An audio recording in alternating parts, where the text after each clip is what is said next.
So hello everyone, this is Let's Code and we are here to learn programming. So in the previous video, we discussed about the history of Java, how Java was created by James Gosling in Sun Microsystems, and later Oracle acquired it. And we also seen some definitions about like what is Java and what is coding.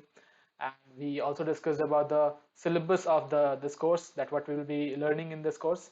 So if you haven't seen the video, go check it out. It is you will get the video in the Java course playlist. So are you all excited to learn Java? Let's begin. So this is what we are going to learn today, that are classes and objects, garbage collection, types of variables, and we'll also see some basic programmings. Okay. So first of all, let us know what is the language. So a language is a means to communicate with others. We use different languages like Hindi, English, French, German, etc. to communicate with different peoples like friends, family, and etc. A similar kind of language is used to communicate with computers. That is Java. Okay, so Java is a language that is used to communicate with the computers, to give the computers your command and to get required output. Okay, I have kept this definition of Java over here for to just see that we discussed this definition in the previous video. So today just I'll show the difference between low level language and high level language. Okay, and in the coming classes we will see that what are object oriented and how Java is secure. So first see that what is the difference between high level and low level languages. See, low level languages are languages like machine language that uses zeros and ones, okay, to communicate, to give some command to the computers. But high level languages are languages that uses normal words like classes, abstract, new keyword, and all to to give the command to your computers, okay, and to do programming. So this was difficult to use in the previous times. Okay, in the starting times, these were only used to communicate or to give command to the computers. But later on, people find it difficult, so they made uh, different languages like C, C++. Okay, made up of different syntaxes and keywords. So before moving further, as we know that languages are made up of sentences and words. Okay, like this is hey, this is my name is Sumit. Okay, and we also have some commas and explanation marks. Okay, so similarly in Java program also we uses some different words. Okay, those words are called keywords that we use while coding, and also some syntaxes. Okay, like curly braces. Okay, so we will see it. So first of all, let us see the keywords. What are the keywords that are used in Java? For that, let me take you to the Google. You can find it easily on the Google. Okay, go into the Google, type keywords in Java, and open any of the website. Like I'm opening Java T Point. So these are the keywords. Okay, uh, let me find only the keywords first. Okay, here's the Oracle website that provides, yes. See, these are the keywords used in Java. Okay, continue, default, do, double, else. Okay, these keywords makes the coding.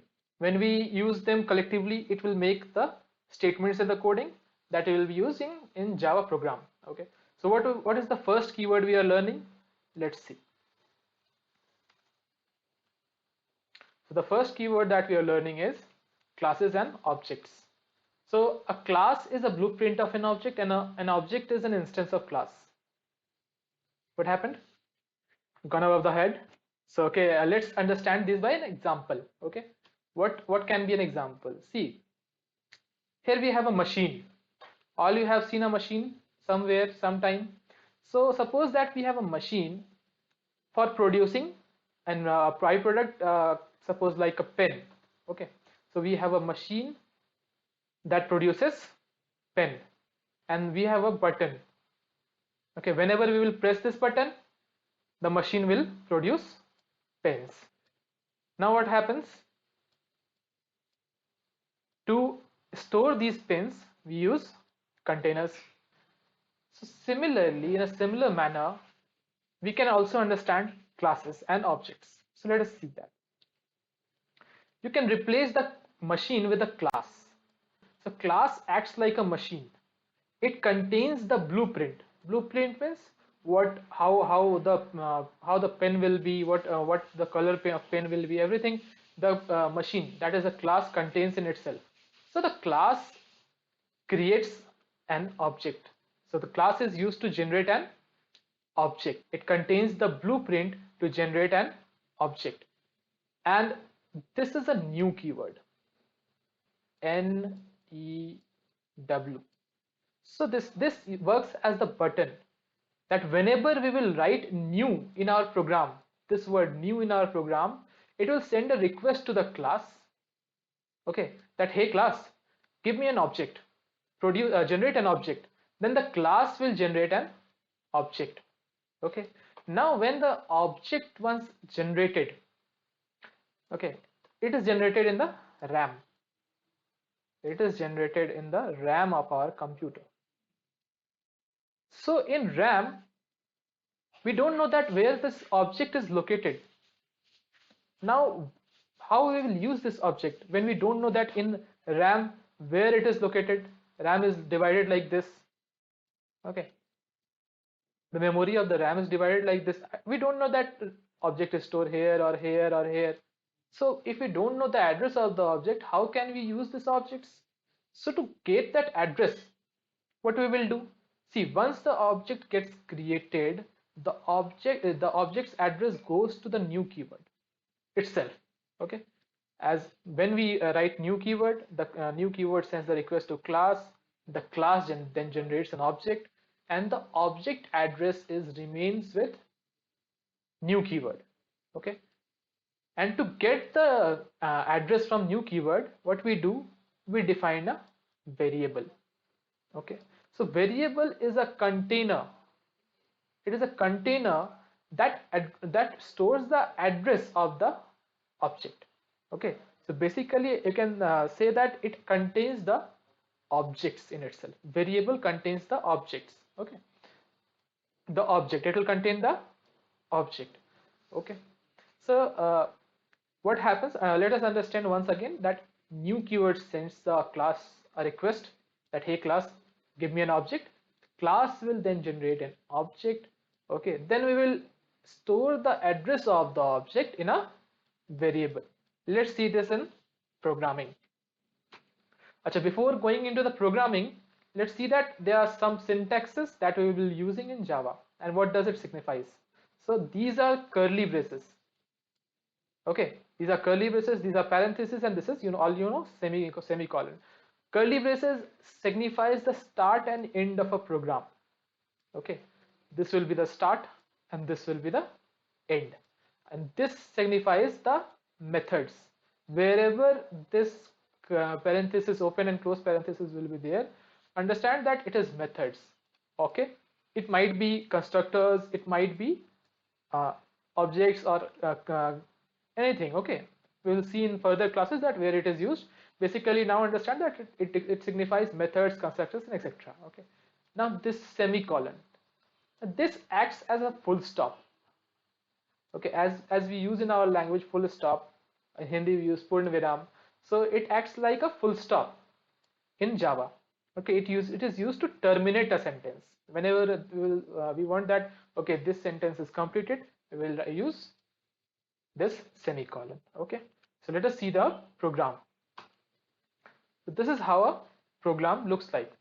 Okay, we will add some many things now, but for now, for understanding purpose, I have left the main. Okay, we will see that what we'll be using here. Okay, but for now, just let us understand. So this is how we write a class. So first of all, we write a class.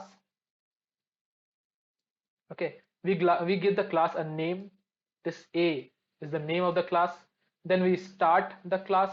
This signifies the start of the class, and then we close the class. Okay, so this signifies the start of the class, and this one the end of the class. Okay, so everything inside this is inside class. Okay, everything inside this curly braces are inside the class only. So like here, this code is inside this class only. Now understand that what is this code is. Okay.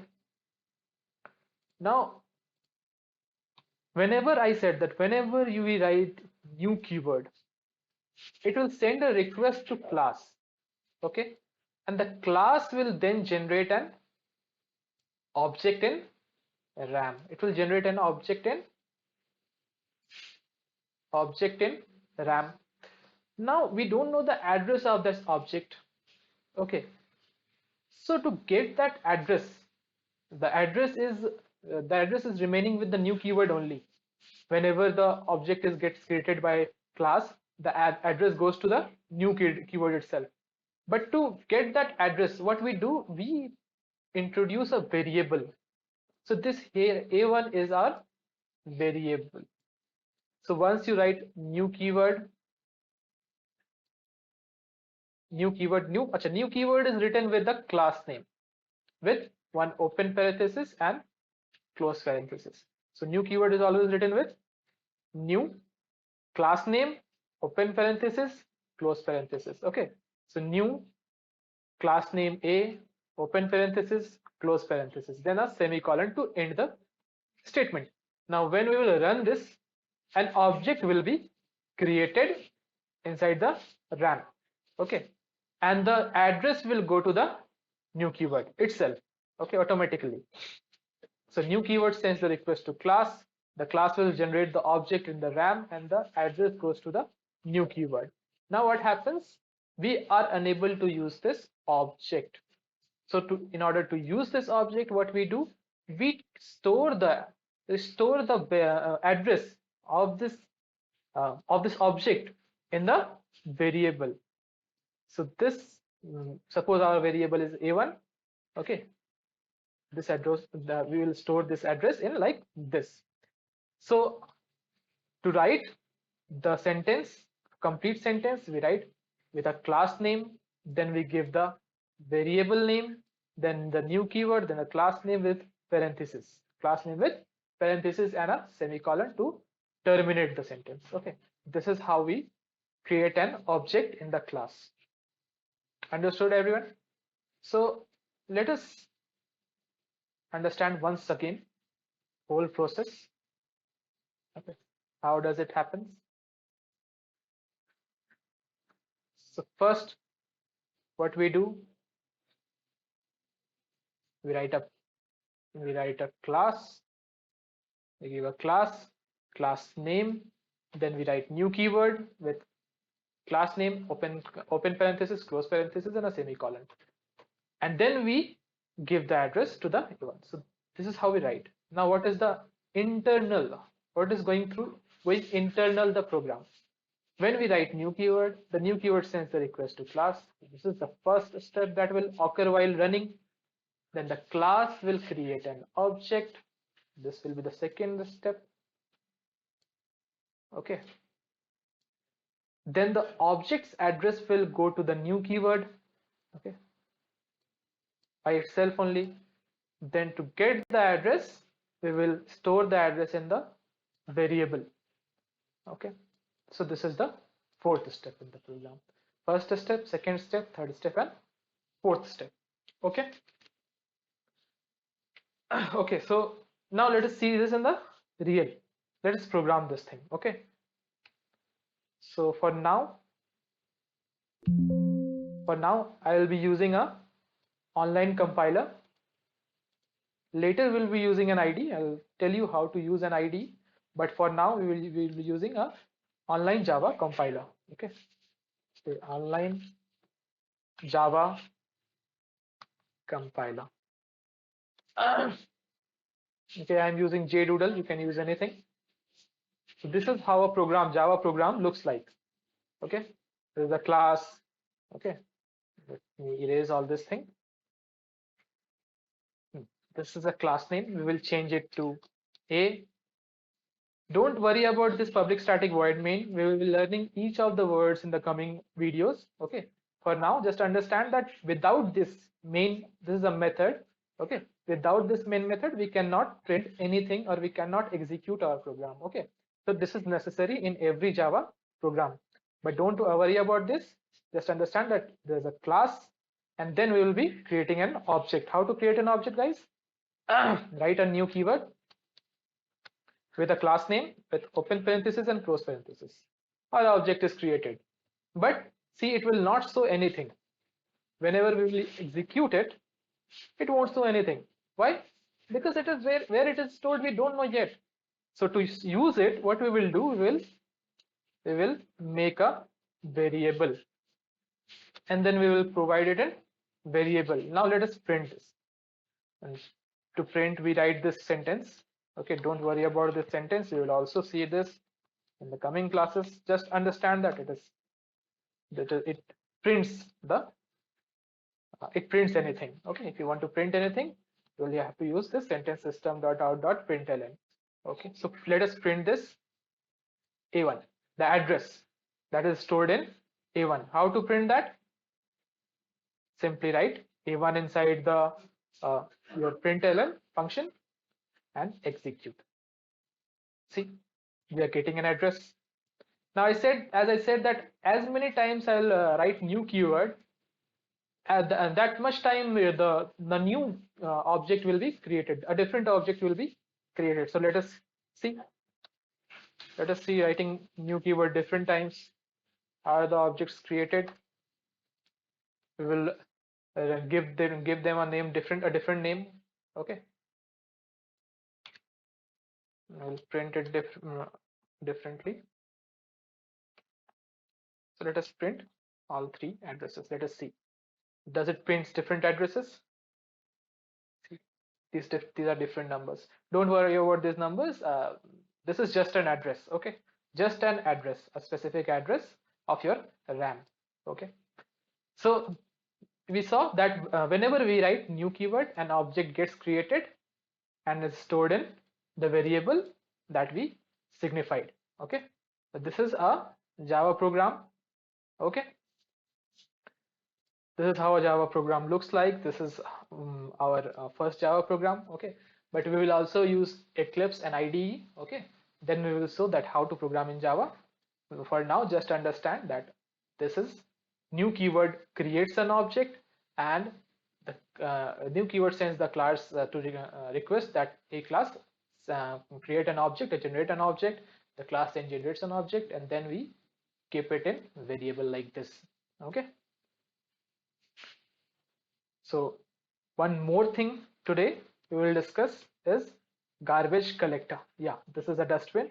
The similar way garbage collector also works. What happens when you create different types of objects? Suppose these are your objects. Okay, these are your objects. So whenever you generate many objects, when you create different objects, some of the objects after using leaves as unused. Okay, suppose you have used this object, now it becomes unused object, you don't need it in the further program. Okay, so what the garbage collector, what it does, it removes the object from the RAM so that your memory won't get full and your program will not stop. Okay, so whenever you produce more than the required, or whenever the memory gets full, okay, by lots of objects, your program can stop.